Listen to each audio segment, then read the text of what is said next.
Cuma sayangnya, sayang sangat.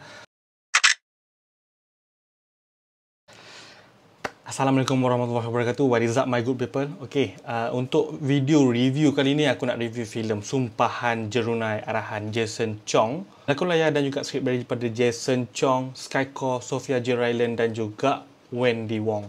Dan filem ni dilakonkan oleh pelakon-pelakon yang hebat-hebat seperti Bron Palare, Ukasha Senrose, Syafi'i Naswib, Dayan Trisha, Tony Yusof, Amirul Afendi dan ramai lagi.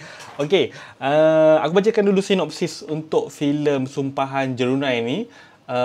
Filem ni diilhamkan oleh upacara pengorbanan sebenar yang bermula sejak abad ke-13.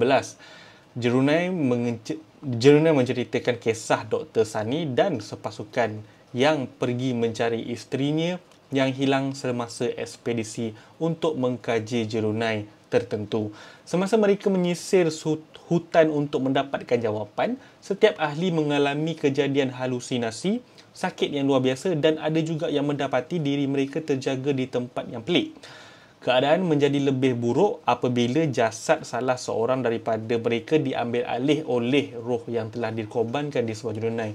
Basically Jerunai ni sebenarnya, Jerunai ni sebenarnya adalah sejenis macam tiang totem, tiang macam tiang yang tinggi, sangat tinggi dan mempunyai carving lah, mempunyai ukiran-ukiran dekat tiang ni dan menceritakan tentang budaya orang Melanau di Sarawak. So dia tentang macam adat bersejarah pasal pengebumian orang bangsawan, bangsa Melanau ni. So kalau ada orang bangsawan ni yang meninggal dunia, jadi dia akan cari satu korban untuk diletakkan dalam lubang untuk dia nak pasakkan tiang tu. So bila letak mangsa ataupun macam diletakkan korban tu dekat dalam lubang tu, dia letak tiang tu yang besar tu, letak tiang tu dalam tu sampai matilah kenempat orang tu. Dan juga akan ada seorang hamba yang juga dikorbankan, hamba perempuan biasanya diikat di tiang tu dan tidak boleh diberi makan, tidak boleh dimandikan ke benda ke, memang dibiarkan sampailah dia mati secara perlahan-perlahan. So itulah dia basic filem ni sebenarnya yang aku tonton, which is bagi aku sebenarnya ini adalah satu benda lah, kalau macam nak tanya aku apa yang aku suka pasal filem ni adalah konsep cerita dia yang sangat-sangat unik dan sangat-sangat fresh compared dengan filem-filem horror Malaysia yang lain.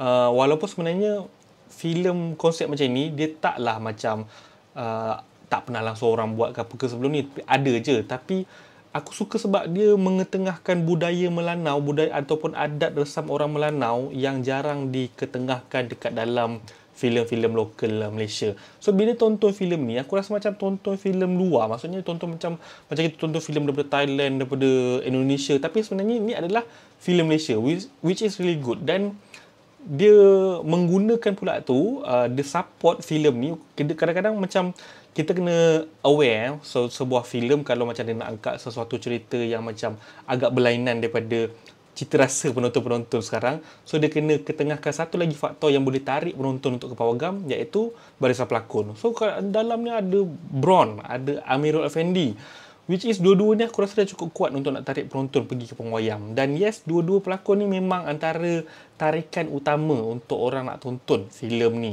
And dua-dua ni memang memberikan persembahan yang memang sangat bagus. Bron Palare sebagai macam seorang ketua, seorang leader dekat dalam filem ni, manakala Amirul Afendi pula selalu buat perangai, suka buat kecoh. And watak, ada juga watak macam Syafi'i Naswib. Syafi'i Naswib punya watak sebagai Arjuna ni, dia asyik kena seksa je dalam ni, which is memang sangat-sangat kesian dengan watak dia.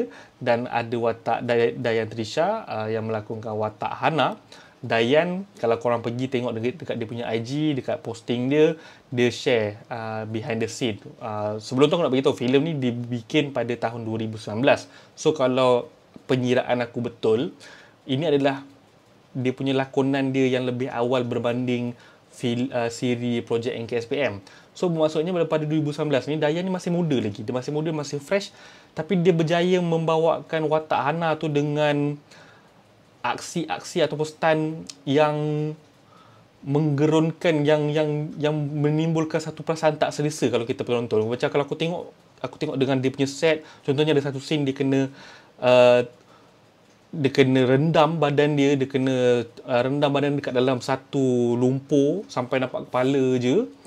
Dan kalau korang tengok dekat IG Dayan Trisha, dia buat take tu banyak-banyak kali, which is macam quite hassle tau. Kau memang messy gila sebab bila berlumpur semua dan lepas tu kau kena reset balik, so memang aku puji, kudos pada Dayan sebab melakukan stunt-stuntnya sendiri. And Ukasha dan juga Tony Yusof melengkap cerita ni, dan juga Romina Siddiq. So overall, pelakon-pelakon semua dalam filem ni memang aku rasakan tak memberikan apa-apa kesan yang buruk ataupun tak memberikan apa-apa kelemahan kepada filem ni. Memang mereka adalah kekuatan filem ni juga. Dan overall, macam kalau aku balik pada konsep cerita dia, memang aku cakapkan ini tentang, dia nak angkat tentang adat resam bangsa Melanau. Contohnya kisah silam yang gelap lah.